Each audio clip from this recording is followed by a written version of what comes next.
Assalamualaikum warahmatullahi wabarakatuh. Selamat datang teman-teman pada perkuliahan biologi molekuler.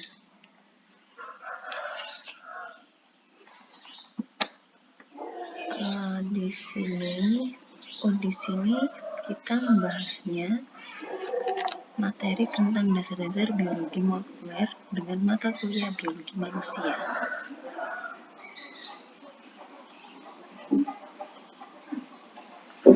Untuk indikatornya yaitu submaterinya ada yang pertama dasar-dasar biologi molekuler, yang kedua yaitu asam nukleat dan protein.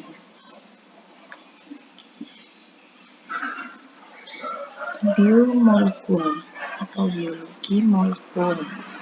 Jadi di sini kita sudah tahu bahwa semua makhluk hidup terdiri dari sel, dan di dalam sel itu tersusun atas organel-organel sel, dan organel sel tersusun dari senyawa kimiawi, yaitu berupa molekul, atom, ataupun senyawa. Jadi setiap organisme yang hidup memiliki satu susunan tertentu dari protein dan asam nukleat, di mana protein ini adalah penyusun sel dan asam nukleat merupakan salah satu dari komponen genetis di dalam sel. Lalu protein, setiap molekul protein terdiri dari 20 macam asam amino. Baik di tumbuhan maupun di dalam sel hewan, setiap molekul proteinnya terdapat 20 macam asam amino.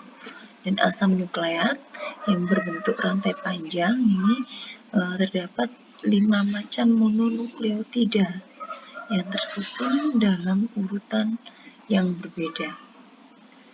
Karbohidrat dan lipid ini juga termasuk dalam biomolekul sebagai komponen utama yang ada di dalam sel makhluk hidup. Kemudian karbohidrat itu yang merupakan salah satu komponen sel dari makhluk hidup. Karbohidratnya tersusun atas monosakarida, polisakarida.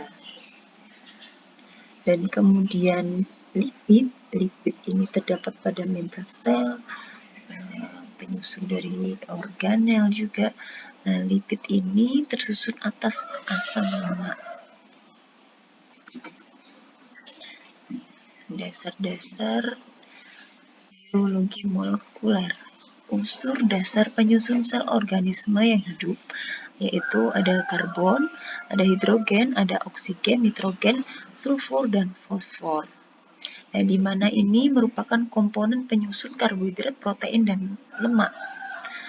Nah, setelah terjadi metabolisme di dalam tubuh, senyawa ini akan dilepaskan dalam bentuk karbon dioksida dan hidrogen oksida atau air. Nah, kemudian juga berupa amonia. Nah, kemudian senyawa organik ada juga yang dibuang dalam atau dilepaskan ke alam dalam bentuk senyawa organik, yaitu berupa asam amino, monosakarida, dan nukleotida. Nah, senyawa kimia penyusun sel itu sendiri terdiri atas beberapa komponen, yaitu 47% adalah oksigen, 28% adalah silikat, kemudian 7,9% adalah aluminium, 4,5% adalah ferum atau zat besi, kemudian 3,5% adalah kalsium. Nah, jadi biologi molekuler itu terdiri dari beberapa komponen yang ada di dalam tubuh kita, ada karbohidrat, lipid, protein, dan asam nukleat. Nah, untuk sifat molekulnya sendiri sebagai building block of cell, jadi molekul ini pembangun dari sel tubuh kita. Setiap sel hewan dan sel tumbuhan tersusun atas kurang lebih 10.000 macam molekul. Di molekul itu baik dari karbohidratnya, proteinnya, maupun yang lemak. Nah, kemudian 50-95% sel itu terdiri dari cairan berupa sitoplasma, protoplasma, kemudian ada yang nukleoplasma. Nah, di dalam sel terdapat ion natrium dan kalium serta kalsium tidak lebih dari 1%. Jadi di bawah nilai 1% untuk ion kalium, natrium, dan kalsiumnya. Jika terjadi kelebihan akan dibuang oleh tubuh. Hampir semua biomolekul sebagai senyawa organik, yaitu karbon, hidrogen, nitrogen, oksigen, fosfor, dan sulfur. Nah, ini senyawa organik yang didapatkan di alam, didapatkan dari makanan, mineral, kemudian bisa juga dari pernafasan kita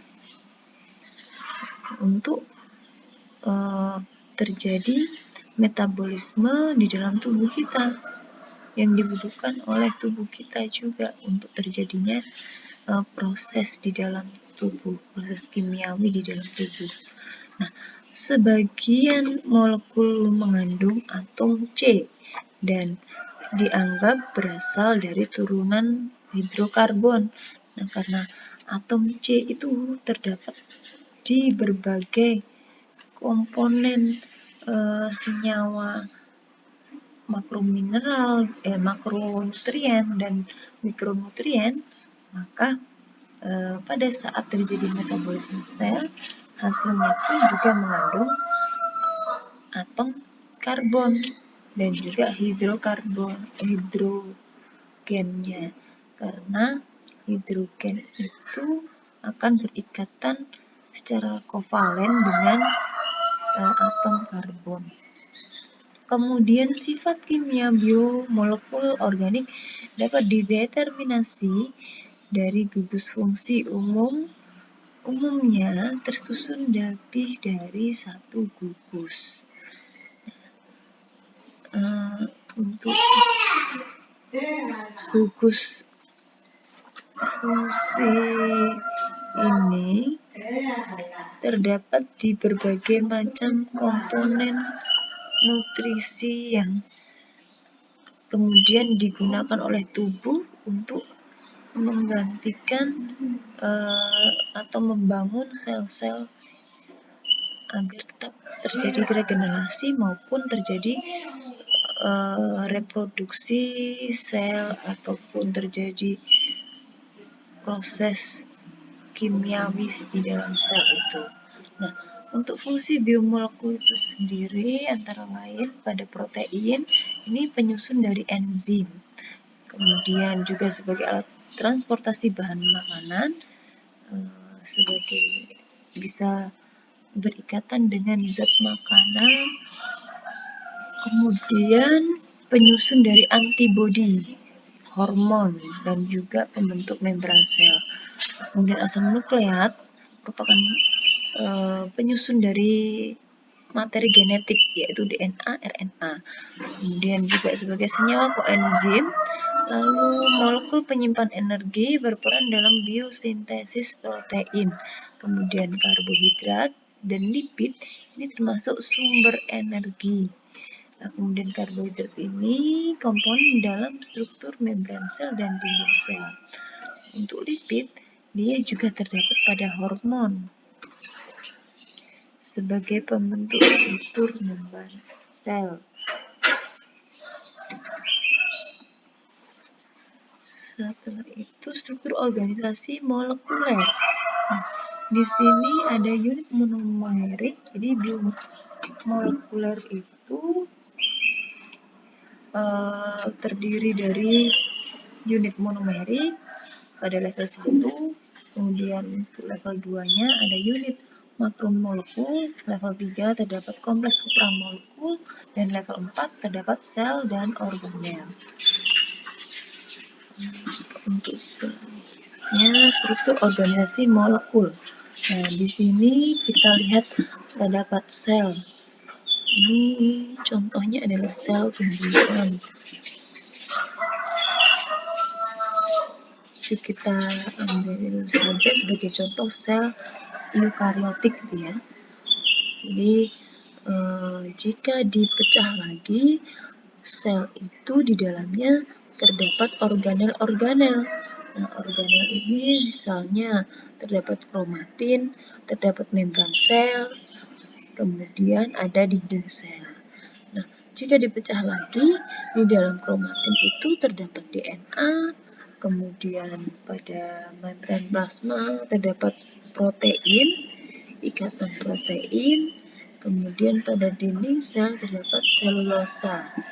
Nah, ini jika diuraikan senyawa yang saling berikatan tadi, ternyata penyusunnya yaitu molekul yang lebih kecil lagi. Kalau selulosa itu terdiri dari gula, kemudian protein,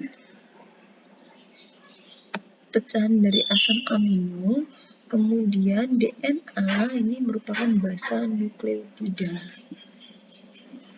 Untuk unit monomeriknya, rantai yang terkecil, molekul paling kecilnya.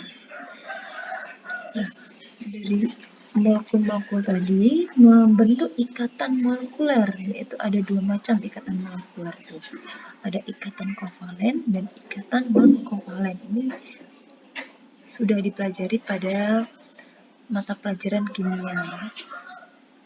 Jadi ikatan kovalen yang lebih kuat di situ memiliki pasang elektron sehingga terjadi subunit monomerik. Misalnya ini kita bisa temukan pada protein, polisakarida, dan polipeptida. Nah, sedangkan ikatan non-kovalen ini untuk ikatannya bisa berupa ikatan hidrogen, ikatan ionik, ikatan hidrofobik, dan ikatan van der Waals.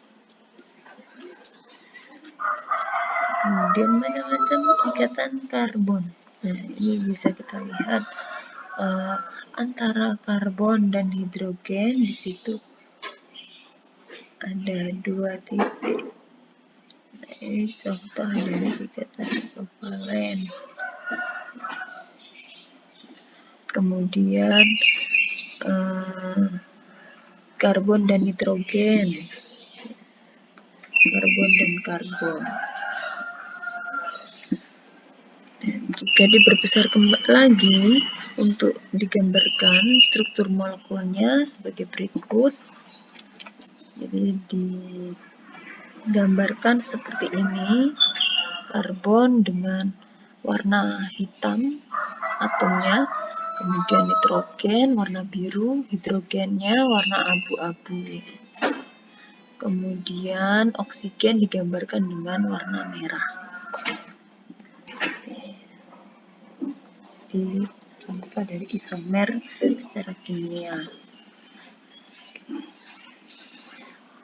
Kemudian biologi molekul tersebut dapat membentuk unit monomer. Nah, sebagai molekul kecil menyusun makhluk hidup. Misalnya di sini ya, dicontohkan yang bisa kita temui yaitu monosakarida, asam lemak, asam amino, dan nukleotida.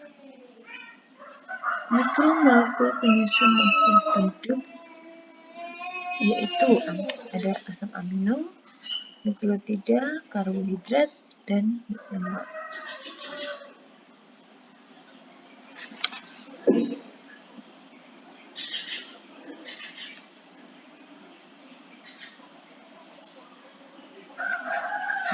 Nah, jika digambarkan proses terjadinya supramolekul, jadi urutan terbentuk supramolekul yaitu dari protein, asam asam nukleat, polisakarida, dan lemak.